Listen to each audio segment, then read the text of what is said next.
and welcome to this session. It's very good to see so many people that are interested in record export and record import to Libraries Australia. And I'm hoping that over the course of the conference I'll meet some of my record import service customers. The record import my name is Dunn, and I'm running the looking after the record import service at Libraries Australia. The batch uploading of files is now the main method for contributing records to the Australian National Bibliographic Database, and the record import service itself is under continuous development. Hello. The record import service itself is under continuous development, and over the years the process of batch uploading has become more efficient. The batch loading of records is a very efficient way of for libraries to contribute to the ANBD, and it is a free service to our customers, and can be largely automated, saving your organisation time and resources, while ensuring the effective resource sharing for the entire Australian library community. Now, how many current RIS users do we have? Oh, look at them all. See how popular it is. Thank you very much. And this is an interactive session, by the way, so I took that to mean that you can throw things at me, largely in the way of questions. Oh! So at any time, just make a noise and raise your hand if you have a question. And of course, you can catch me after or between sessions. I'd be happy to talk to people and to answer questions.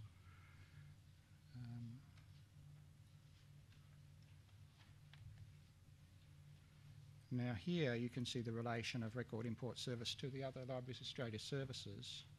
Record Import Service is part of our uploading group in the light blue section at the top of the screen. It's a complementary service to other uploading options, such as using the Libraries Australia cataloguing client or the Libraries Australia search web cataloguing interface. Some of the advantage of using Record Import Service batch loading are that you can do all your cataloguing on your local system and upload the data from there to the ANBD, which means that your staff have only to be trained in the use of the one system. Additional use of the Libraries Australia cataloguing client is optional, but it can be very useful in making small corrections to records that have already been uploaded.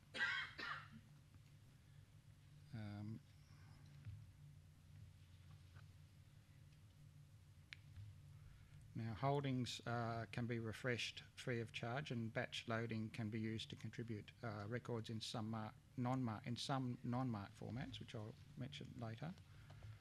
And you can send records to Libraries Australia as often as you wish to ensure the currency of your records. Some people are sending files on a daily basis. Others have a regular once a week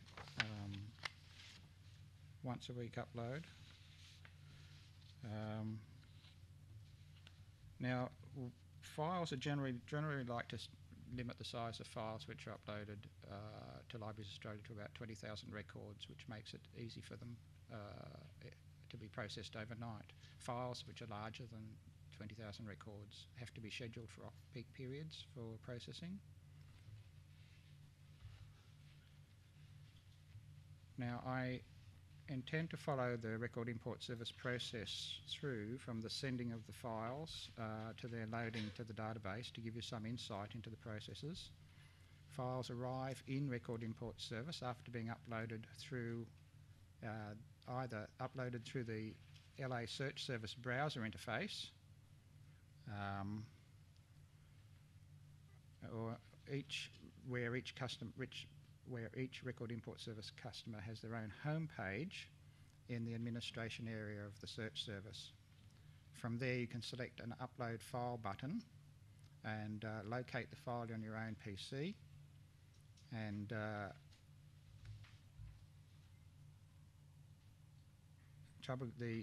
there is a limitation in the browser itself, in the browser memory, which limits this method to files which are under about 10 megabytes.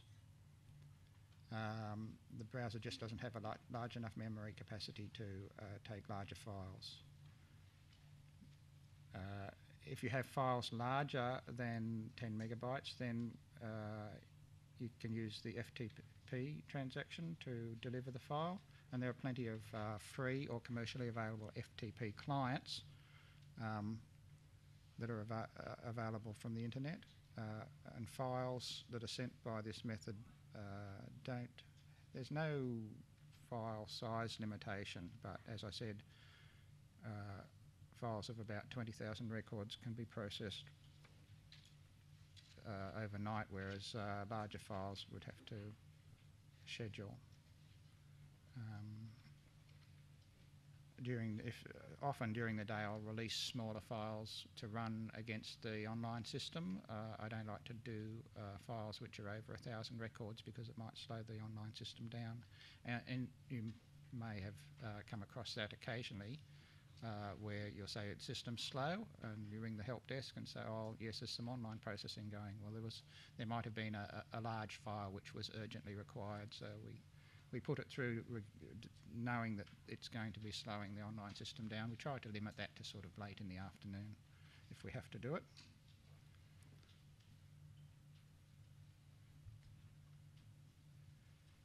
On this screen you can see, this is the screen that you see if you log into your Libraries Australia administration and go to the Import tab.